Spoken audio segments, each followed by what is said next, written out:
हर हर महादेव। आज हम सुनेंगे सोमवार व्रत की एक चमत्कारी कथा जिसे सुनने मात्र से आपकी सारी मनोकामनाएं पूर्ण होती हैं। किसी नगर में एक धनी व्यापारी रहता था। दूर दूर तक उसका व्यापार फैला हुआ था। नगर के सभी लोग उस व्यापारी का सम्मान करते थे। इतना सब कुछ संपन्न होने के बाद भी वह व्यापारी बहुत ही दुखी था, क्योंकि उसका कोई पुत्र नहीं था, जिस कारण अपने मृत्यु के पश्चात व्यापार की उत्तराधिकारी की चिंता उसे हमेशा सताती रहती थी। पुत्र प्राप्ति की इच्छा से व्यापारी प्रत्येक सोमवार भगवान शिव की पूजा और व्रत किया करता था, और शाम के समय शिव मंदिर में जाकर शिव जी के सामने घी का दीपक भी जलाया करता था, आरती भी करता था। उसकी भक्ति देखकर माँ पार्वती प्रसन्न हो गई और भगवान शिव से उस व्यापारी की मनोकामना पूर्ण करने का निवेदन करने लगी। भगवान शिव बोले, इस संसार में सबको उसके कर्म के अनुसार फल की प्राप्ति होती है। जो प्राणी जैसा कर्म करते हैं उन्हें वैसा ही फल प्राप्त होता है।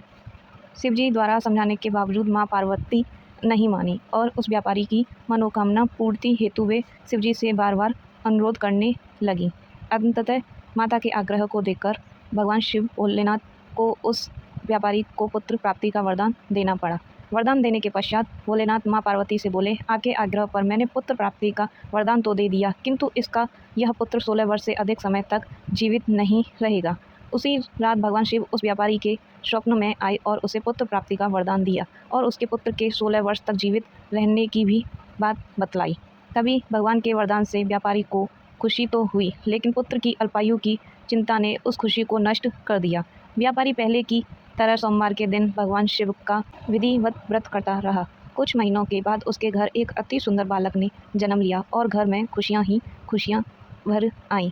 पुत्र के जन्म के बाद बहुत धूमधाम से वहां समारोह का आयोजन किया गया, परंतु व्यापारी को पुत्र के जन्म की अधिक खुशी नहीं हुई, क्योंकि उसे पुत्र की अल्पायु के रहस्य का पता था। जब पुत्र 12 वर्ष का हुआ तो व्यापारी ने उसे उसके मामा के साथ पढ़ने के लिए वाराणसी भेज दिया। लड़का अपने मामा के साथ शिक्षा प्राप्ति हेतु चल दिया। रास्ते में जहाँ भी मामा भांजे विश्राम हेतु रुकते वहीं यज्ञ करते और ब्राह्मणों को भोजन कराते।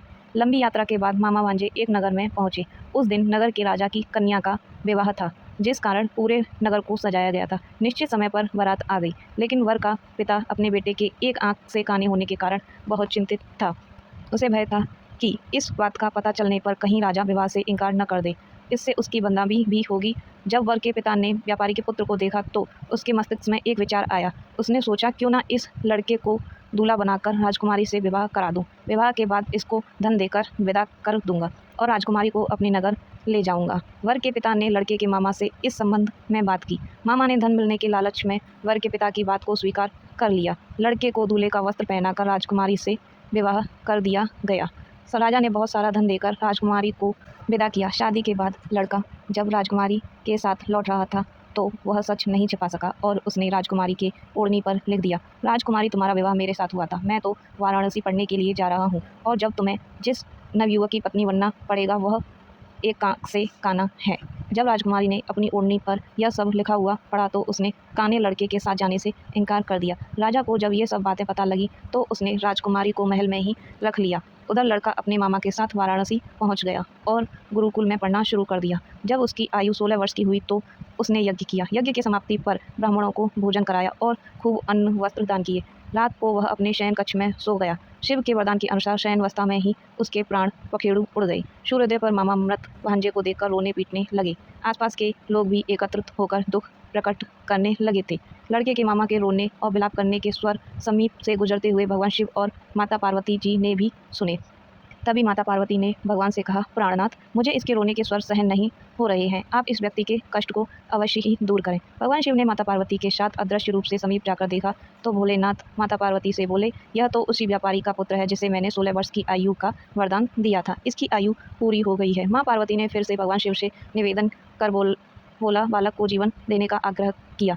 माता पार्वती के आग्रह पर भगवान शिव ने उस लड़के को जीवन दान देने का वरदान दे दिया और कुछ ही पल में वह जीवित होकर उठ बैठा।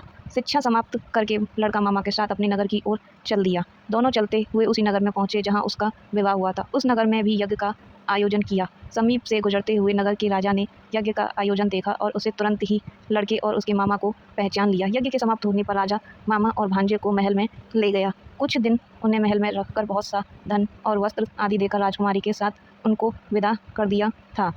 तभी इधर भूखे प्यासे रहकर व्यापारी और उनकी पत्नी बेटे की प्रतीक्षा कर रहे थे। उन्होंने प्रतिज्ञा कर रखी थी कि यदि उन्हें अपने बेटे की मृत्यु का समाचार मिला तो दोनों अपने प्राण त्याग देंगे। परंतु जैसे ही उसने बेटे के जीवित वापस लौटने का समाचार सुना तो वह बहुत प्रसन्न हुआ। वह अपनी पत्नी और मित्रों के साथ नगर के द्वार पर पहुंचा। अपने बेटे के विवाह का समाचार सुनकर पुत्रवधू राजकुमारी को देखकर उसकी खुशी का ठिकाना न रहा। उसी रात भगवान शिव ने व्यापारी के स्वप्न में आकर कहा, हे श्रेष्ठी, मैंने तेरे सोमवार के व्रत करने और व्रत कथा सुनने से प्रसन्न होकर तेरे पुत्र को लंबी आयु का वरदान प्राप्त की है। पुत्र की लंबी आयु का जानकर व्यापारी बहुत ही प्रसन्न हुआ। शिव भक्त होने तथा सोमवार का व्रत करने से व्यापारी की सभी मनोकामनाएं पूर्ण हुई। इसी प्रकार जो भक्त सोमवार का विधिवत व्रत करते हैं और व्रत कथा सुनते हैं उनकी सभी इच्छाएं पूर्ण होती हैं। हर हर महादेव कमेंट में ज़रूर लिखें और हमारे यूट्यूब चैनल को सब्सक्राइब करना ना भूलें और प्लीज़ हमारी वीडियो को लाइक ज़रूर करें। धन्यवाद।